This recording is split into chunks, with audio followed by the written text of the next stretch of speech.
Hello दोस्तों, नमस्कार। दिन भर की सारी बड़ी खबरों की बात कर लेते हैं, जहां सबसे पहले आपको बताएंगे मोदी का मिशन कश्मीर हुआ चालू, अब पीओके लेने की बारी। दोस्तों बताएंगे आपको क्या है कश्मीर के समाधान का मोदी फार्मूला। तो वहीं आपको बताएंगे लंदन में जयशंकर जी की सुरक्षा में सेंध के बाद कैसे ब्रिटेन ने बहाए घड़ियाली आंसू। अब तक उन खालिस्तानियों को नहीं किया गिरफ्तार, लेकिन बयान ऐसा दिया है दोस्तों, आप भी कहेंगे बचने की कोशिश कर रहा है ब्रिटेन और भारत को दिखाने की कोशिश कर रहा है कि वो इन पर एक्शन लेगा, जबकि रियलिटी क्या है वो हम आपको आज बताने वाले हैं। और साथ ही साथ बताएंगे अगली खबर, आतंकवादियों से पिटे पाकिस्तानी सैनिकों से मिलने पहुंचे जनरल मुनीर। तो उधर आतंकवाद मुक्त होगा जम्मू कश्मीर, आतंकवादियों पर लगाम लगाने के लिए बनाई जाएगी क्विक एक्शन टीमें। जी हाँ, तो वहीं इजरायली सेनाओं ने वो काम करके दिखाया है, हर भारतीयों को होगा गर्व। तो वहीं आपको बताएंगे पहले चुनाव हराया अब केजरीवाल को अमित शाह जी ने दे दिया बहुत बड़ा तोहफा। गदगद हुए आम आदमी पार्टी वाले, आखिर कौन सा बड़ा तोहफा दिया है दोस्तों अमित शाह जी ने। एक से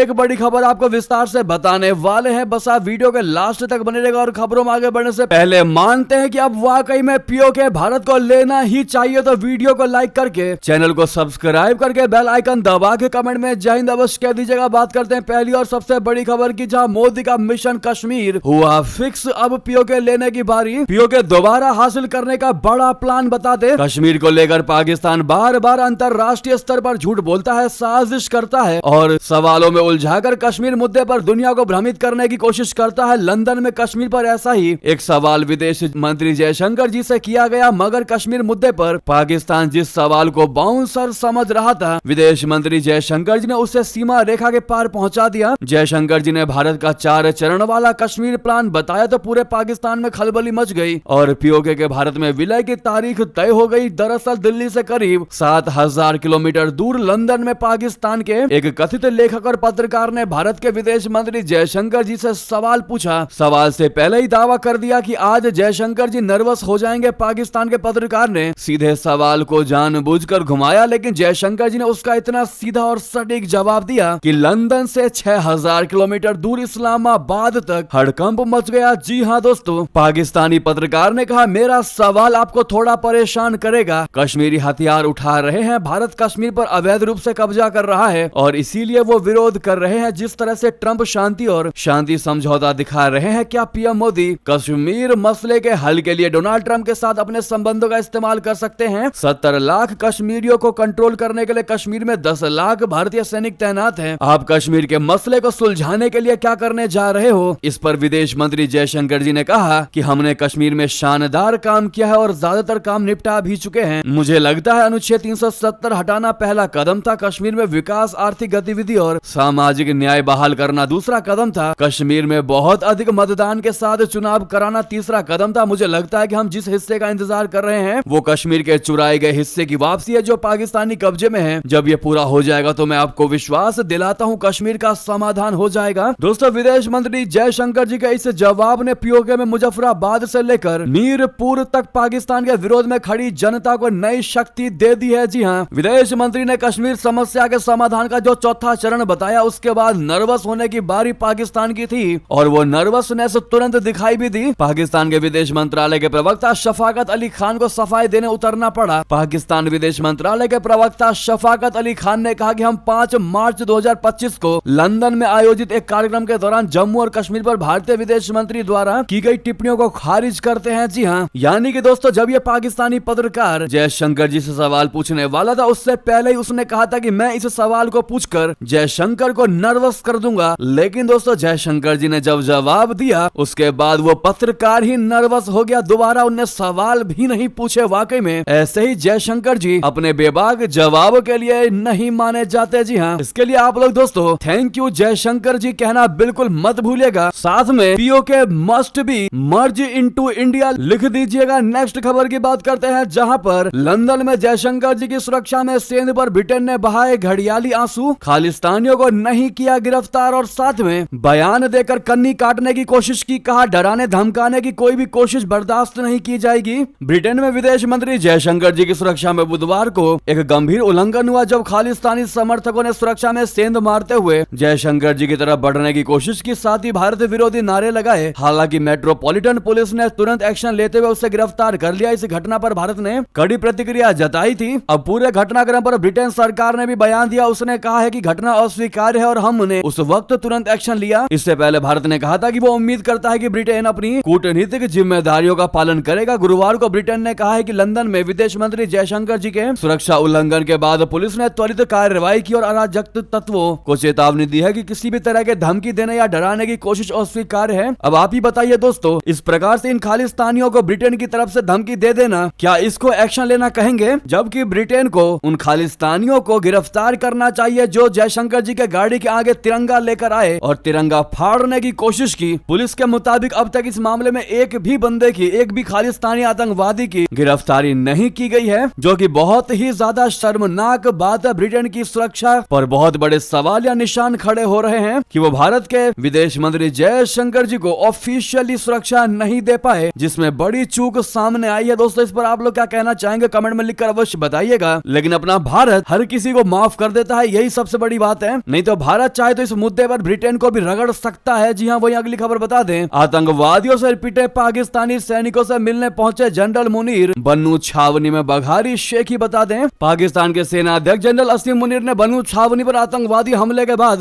बृहस्पतिवार को खैबर पख्तूनख्वा के बन्नू का दौरा किया। इस हमले में 5 सैनिक, 13 नागरिक और 16 हमलावर मारे गए थे। COAS ने आतंकवादी हमले को विफल करने में सेना की भूमिका की सराहना की और विद्रोहियों के सफाई तक उनके खिलाफ लड़ाई जारी रखने का वादा किया। सेना की ओर से जारी बयान के मुताबिक सेना प्रमुख को जारी अभियानों और क्षेत्र की समग्र सुरक्षा स्थिति के बारे में जानकारी दी गई। सैनिकों को संबोधित करते हुए COAS ने उनके वीरतापूर्ण कार्यों की सराहना की। बयान के मुताबिक सेना प्रमुख ने कहा कि हाल के आतंकवादी हमलों में विदेशी हथियारों और उपकरणों का इस्तेमाल इस बात का स्पष्ट सबूत है कि अफगानिस्तान ऐसे तत्वों के लिए सुरक्षित पनाहगाह बना हुआ है। वहीं अगली खबर बता दें, दूसरी ओर आतंक से मुक्त होगा जम्मू कश्मीर। आतंकवादियों पर लगाम लगाने के लिए बनाई जाएगी क्विक एक्शन टीम। दोस्तों, जम्मू कश्मीर में अक्सर आतंकी गतिविधियां देखी जाती रही है। इन पर लगाम लगाने के लिए जवानों की तरफ से लगातार अभियान चलाया जा रहा है। इस बीच जानकारी मिली है कि जम्मू कश्मीर जल्द ही आतंक मुक्त होने जा रहा है। पूरे क्षेत्र में कुछ बड़े आतंकवाद विरोधी अभियान देखने को मिलेंगे। जम्मू कश्मीर में तैनात सुरक्षा बलों को केंद्र शासित प्रदेश में सभी आतंकवादियों और आतंकवाद से संबंधित घटनाओं से निपटने के लिए एक समय सीमा तय करने का आदेश दिया गया है। इसके लिए क्विक एक्शन टीम बनाई जाएगी। सूत्रों के मुताबिक इस क्षेत्र में जल्द ही आतंकवाद विरोधी अभियान तेज होने जा रहा है। भारतीय सेना, अर्धसैनिक बलों और जम्मू कश्मीर पुलिस के संयुक्त अभियानों में क्षेत्र में बचे हुए आतंकवादियों को खत्म करने में मदद करने के लिए विशेष रूप से प्रशिक्षित सैनिकों क्विक एक्शन टीम शामिल होंगे। दोस्तों, अगली खबर बता दें, इजरायली सेना ने वेस्ट बैंक से 10 भारतीय मजदूरों को छुड़ाया। फलस्तीनियों ने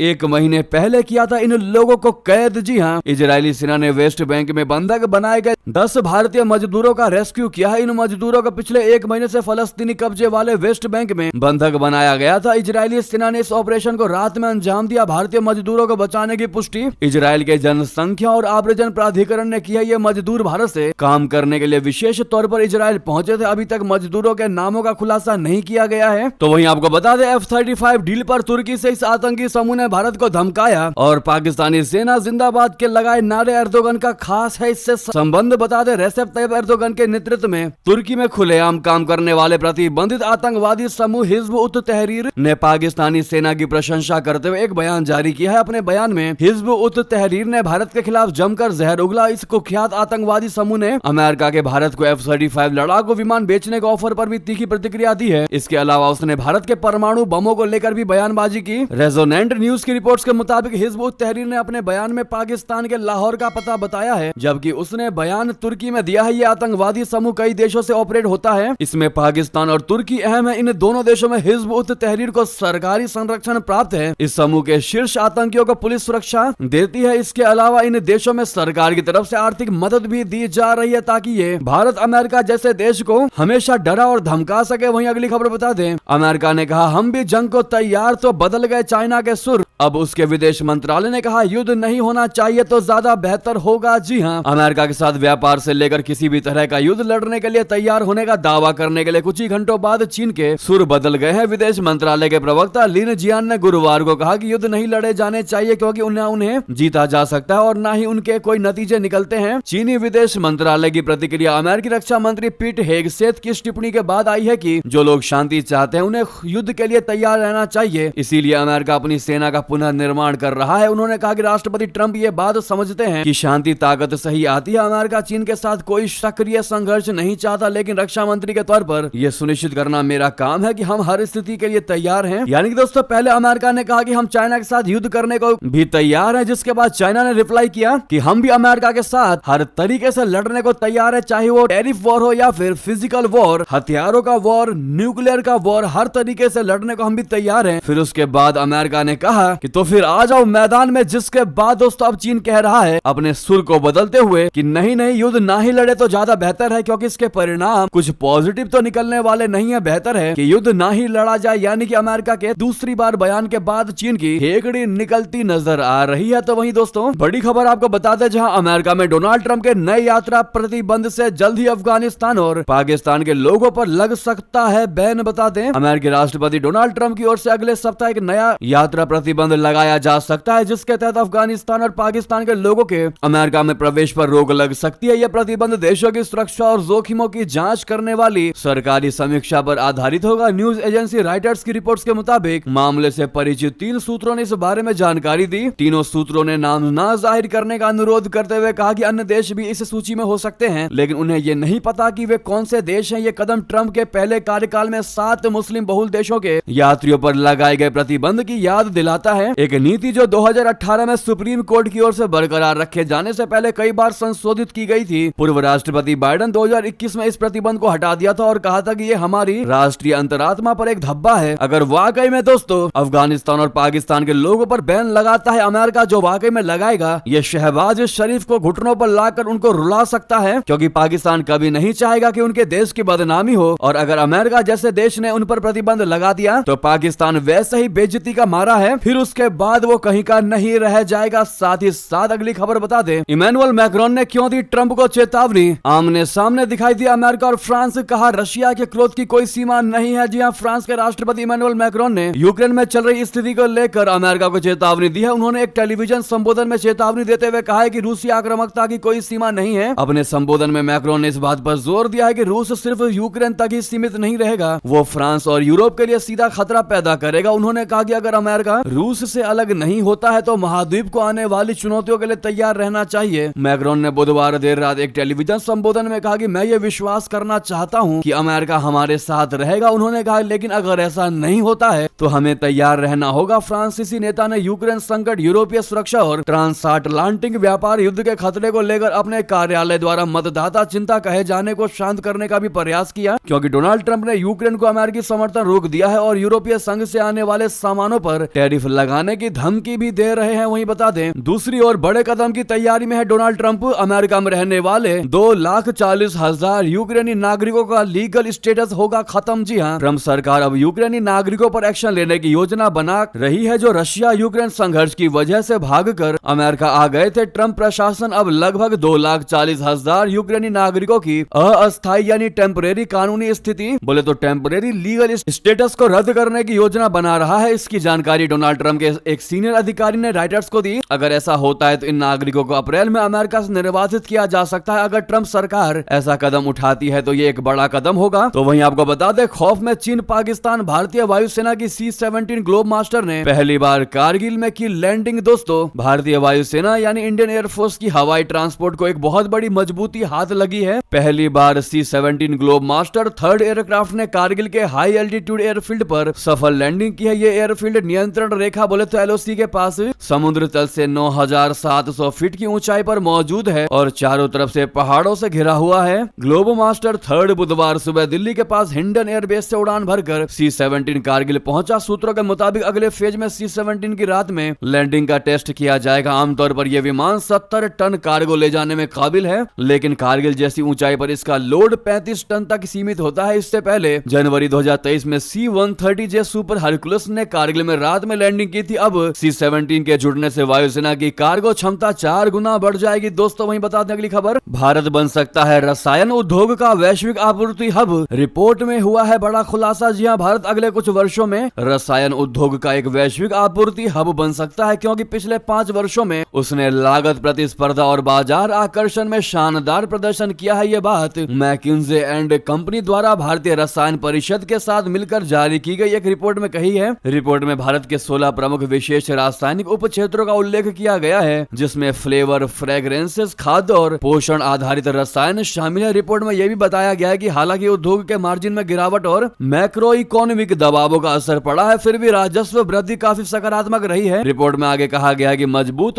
मैक्रो इकोनॉमिक आधार, पर्याप्त प्रतिभा और भारत के कम लागत वाले निर्माण के फायदे इस उद्योग को भविष्य में तेजी से बढ़ने के लिए तैयार करते हैं। वहीं आपको बता दें, औरंगजेब विवाद पर फारूक अब्दुल्ला की हुई एंट्री, कहा मुगलों का इतिहास मिटाना चाहते हैं लेकिन यह संभव नहीं होगा। जी हां, मुगल बादशाह औरंगजेब को लेकर छिड़ा राजनीतिक विवाद खत्म होने का नाम नहीं ले रहा है। महाराष्ट्र से शुरू हुई है सियासत अब जम्मू कश्मीर पहुंच चुकी है। इस बहस में जम्मू कश्मीर के पूर्व मुख्यमंत्री और नेशनल कॉन्फ्रेंस के अध्यक्ष फारूक अब्दुल्ला भी कूद पड़े हैं। उन्होंने इस मुद्दे पर तीखी प्रतिक्रिया दी है। उन्होंने यूपी सरकार पर निशाना साधते हुए कहा है कि ये लोग मुगलों के इतिहास को मिटाना चाहते हैं। नेशनल कॉन्फ्रेंस के चीफ फारूक अब्दुल्ला ने उत्तर प्रदेश सरकार पर इतिहास मिटाने का आरोप लगाया है। उन्होंने कहा वे मुगलों के इतिहास को मिटाना चाहते हैं लेकिन ये संभव नहीं है। मुगल सैकड़ों सालों तक भारत में रहे हैं और यहीं दफन हुए हैं। साथ ही उन्होंने मुजफ्फरनगर का नाम बदलने के सवाल पर भी जवाब दिया। पूर्व सीएम ने मीडिया से बातचीत में कहा कि इतिहास नहीं बदला जा सकता। वे मुगलों के इतिहास को खत्म करना चाहते हैं लेकिन वे इसमें सफल नहीं होंगे। दोस्तों, ऐसे में फारूक अब्दुल्ला को आप लोग क्या जवाब देना चाहेंगे? अपने इस कमेंट के माध्यम से अवश्य लिखकर बताइएगा। अगली खबर की बात कर लेते हैं, जहां पर श्रीलंका में अपने ही चीफ को गिरफ्तार करने के लिए तलाश रही है पुलिस। दोस्तों, श्रीलंका में पुलिस अपने ही प्रमुख की तलाश कर रही है। कैसी ये विडंबना आ चुकी है, बता दें, जिन्हें भगोड़ा माना जा रहा है। ये जानकारी पुलिस प्रवक्ता बुद्धिका मनथुंगा ने बृहस्पतिवार को यहां दी। देश बंधु तेन्नाकून सैद्धांतिक रूप से अब भी देश के पुलिस प्रमुख है। वो जुलाई 2024 से फरार हैं और उनकी गिरफ्तारी के लिए वारंट जारी किया गया है। अपराध जांच विभाग बोले तो सीआईडी को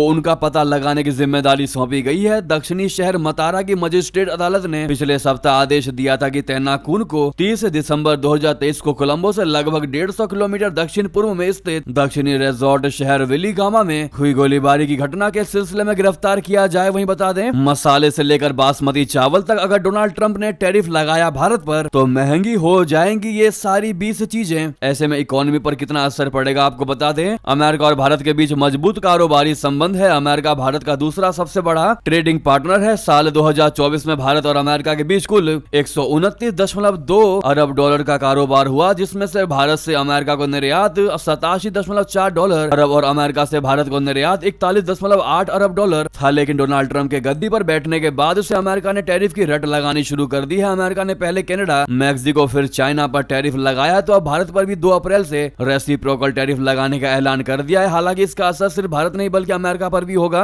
रेसिप्रोकली अमेरिका में भी महंगाई बढ़ेगी। वो कौन सी 20 चीजें हैं जो महंगी हो जाएंगी आपको बता दें। उसमें मखाना, फ्रोजन झींगा, मसाले, बासमती चावल, काजू, फल, सब्जियां, तेल, स्वीटनर, प्रोसेस्ड शुगर, कन्फेक्शन, फल, मेवे और सब्जियां, चारा, अनाज, पेट्रोलियम, कच्चे हीरे, लिक्विड नेचुरल गैस, सोना, कोयला, अपशिष्ट बादाम, डिफेंस प्रोडक्ट्स, इंजीनियरिंग सामान, इलेक्ट्रॉनिक सामान, दवा और फार्मास्यूटिकल आदि शामिल है। अगर अमेरिका इन सामानों पर टैरिफ लगाता है तो ये चीजें अमेरिका के लोगों के लिए महंगी हो जाएंगी। अमेरिका बासमती चावल का बड़ा खरीदार है। टैरिफ बढ़ने से अमेरिका में इसकी कीमत भी बढ़ जाएगी। हालांकि इससे भारत के निर्यात पर भी असर पड़ेगा। वहीं बता दें, पहले चुनाव हराया, अब केजरीवाल को अमित शाह जी ने दे दिया बहुत बड़ा तोहफा। दोस्तों, दिल्ली विधानसभा चुनाव में बुरी तरह हार झेलने वाले आम आदमी पार्टी सुप्रीमो अरविंद केजरीवाल को केंद्रीय गृह मंत्री अमित शाह जी की ओर से बड़ी राहत मिली है। गृह मंत्रालय ने केजरीवाल की जेड श्रेणी की सुरक्षा में कोई बदलाव नहीं किया है। दिल्ली चुनाव हारने के बाद भी केजरीवाल को जेड सुरक्षा मिलती रहेगी। दिल्ली विधानसभा चुनाव 2025 में आम आदमी पार्टी की करारी शिकस्त पूरे देश में चर्चा का विषय बनी हुई है। कुछ महीनों पहले तक जहां अरविंद केजरीवाल और उनकी पार्टी को दिल्ली में हराना लगभग नामुमकिन सा लग रहा था, लेकिन चुनाव में बीजेपी न सिर्फ आम आदमी पार्टी को धूल चटाई बल्कि केजरीवाल समेत आम आदमी पार्टी के कई बड़े दिग्गज नेताओं को भी विधानसभा नहीं पहुंचने दिया। फिर भी दोस्तों, अमित शाह जी ने बड़ा दिल दिखाते हुए केजरीवाल की सुरक्षा व्यवस्था को नहीं हटाया है। इस पर आप लोग क्या कहना चाहेंगे, अपनी राय अवश्य दीजिएगा। तो वहीं आपको बता दें, होली पर 8 से 18 मार्च तक यूपी में चलेंगी अतिरिक्त बसें, कर्मचारियों को मिलेगी प्रोत्साहन राशि। दोस्तों, परिवहन राज्य मंत्री दयाशंकर सिंह ने होली पर अतिरिक्त बसों को चलाने व इसके लिए प्रोत्साहन योजना के संबंध में निर्देश दिए हैं। उन्होंने कहा है कि होली पर 8 से 18 मार्च तक अतिरिक्त बसों का संचालन किया जाएगा। गाजियाबाद, दिल्ली व पश्चिमी क्षेत्रों से लोग ज्यादा यात्रा करते हैं। इसको देखते हुए इन क्षेत्रों में बसों व कर्मचारियों की संख्या आवश्यकता अनुसार निर्धारित करते हुए पहले से ही तैयारी कर ली जाए। तो वहीं दोस्तों, सबसे बड़ी खबर यह है कि एक बड़ी खुशखबरी है, सोना सस्ता हो चुका है। अब 10 ग्राम की चुकानी होगी बस इतनी कीमत। दरअसल दिल्ली में सोने की कीमत में बहुत बड़ी गिरावट देखने को मिली है, जिससे आम लोगों को थोड़ी राहत अवश्य मिलेगी। गुरुवार को राजधानी के बाजार में सोना